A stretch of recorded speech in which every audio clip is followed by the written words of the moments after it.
Tara na, maglakbay tayo sa Alhambra Museum sa Alhambra na bahagi ng Gunaima Fort. Ang Alhambra Museum ay may sukat na humigit kumulang 200 metro at may dalawang pangunahing palapag. Ang museo ay nakalaan para ipakita ang mga umani at hindi umani na pera, kabilang ang mga papel at barya na ginamit sa Oman noong mga panahon ng Sasanian, Umayyad at Abbasid mula pa noong sinaunang panahon.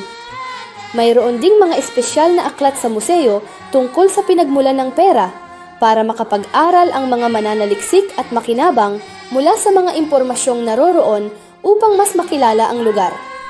Pakiskan ang QR code at mag-enjoy sa isang natatanging karanasan kasama ang kashta